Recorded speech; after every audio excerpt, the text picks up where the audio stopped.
یہ حقیقت ہے، اس کو آپ محسوس کیجیے کہ 15 سے 20 سال پہلے اگر آپ کچے مکانوں میں رہتے تھے تو آج کئی منزلہ مکانوں میں رہ رہے ہیں آپ، اور اگر آپ کی کمائی اور آپ کی آمدنی کم تھی تو آج زیادہ ہے،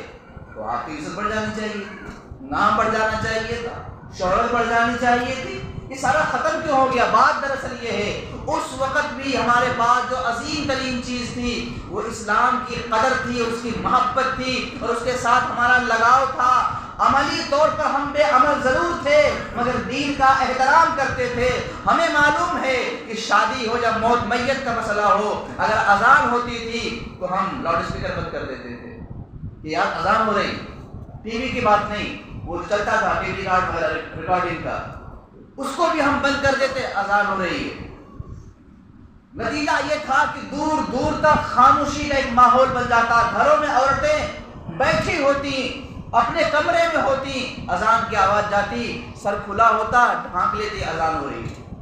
یہ احترام ان کے دلوں کے اندر تھا، خدا نے اس احترام کی لاج رکھی، اور آپ کو اس زمانے میں جب آپ چھوڑ پٹیوں میں رہتے تھے اور کچے مکانوں میں رہتے تھے تب بھی اللہ نے آپ کی دبدبے کو لوگوں کے دلوں میں ڈال رکھا تھا۔ آج محلوں میں رہ رہے ہیں اور قدموں سے روندے جا رہے ہیں کیونکہ دین کا احترام نہیں کر رہے۔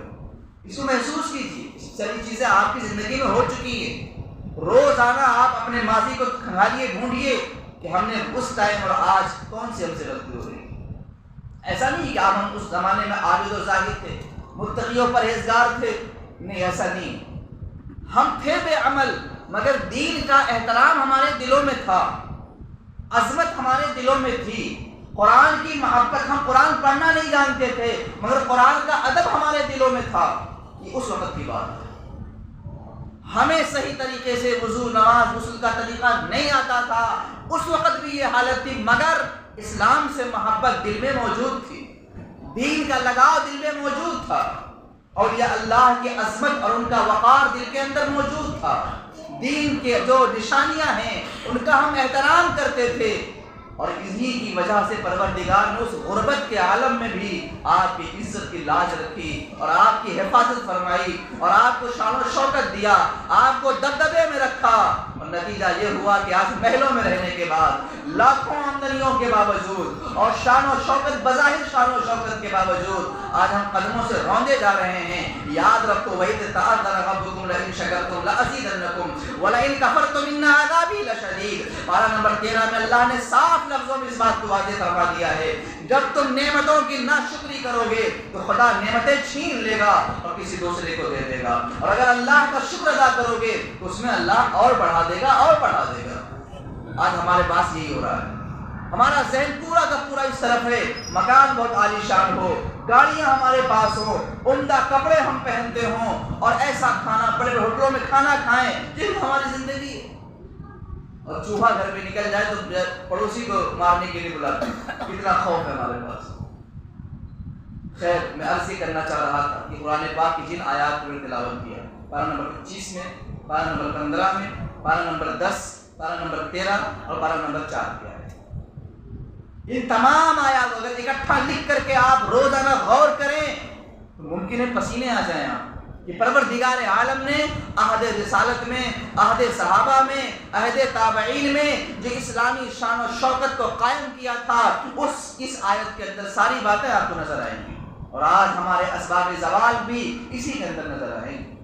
اور آئندہ بھی یہ آیتیں ہمیں راہ دکھاتی ہیں کہ یاد رکھو خدا نے تمہیں عزت تمہارے مکانوں کی بنیاد پر نہیں، تمہارے دکانوں کی بنیاد پر نہیں، تمہاری دولت کی بنیاد پہ نہیں، تمہاری شکلوں کی بنیاد پہ نہیں، تمہارے لباسوں کی وجہ سے نہیں، دین کی وجہ سے دی ہے، اور دین کے ساتھ غداری اور دین کا سے رخ موڑنے کی وجہ سے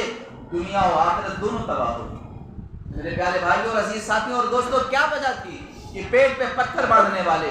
فاقہ کرنے والے، پیبند لگے کپڑے پہننے والے روم اور ایران کے دروازوں پہ دستک دیتے تھے؟ نتیجہ یہ تھا کہ ان کے پاس زنگ لگی تلواریں ہوتی تھیں اور شہنشاہوں کے سامنے کھڑے ہو کر کے اعلان حق بلند کرتے تھے۔ کون سی طاقت تھی ان کے پاس؟ پیبند لگے کپڑے پہننے کے عالم یہ کئی دن سے فاقہ کی بنیاد پر حالت یہ تھی کہ پیٹ پہ پتھر باندھنے پڑتے تھے، نوبت یہ تھی کہ بال بکھرے ہوئے ہوتے تھے، مگر اس کے باوجود شان و شوکت اور دبدبے کا یہ عالم تھا کہ اس زمانے میں روم اور ایران جو سپر پاور کہے جاتے تھے وہ مسلمانوں کے قدموں کے تلے روندے جاتے تھے۔ وہ عزت کس بات کی تھی، وہ دبدبا کس بات کا تھا؟ جواب ملے گا وہ کپڑے کا نہیں، وہ لباس کا نہیں، وہ کھانے کا نہیں، وہ محلوں کا نہیں، وہ اسلام کی عظمت تھی۔ دلوں میں اسلام اتنا غالب تھا کہ وہ پیون لگے کپڑے پہننے والے کو سلطان زمانہ دیکھ کر کانپ جایا کرتا تھا۔ پڑھیے رہی تمام چیزوں کو۔ حضرت عمر رضی اللہ تعالیٰ عنہ کے دور میں جب روم کے بادشاہ نے جو وعدہ کیا تھا خراج دینے کا،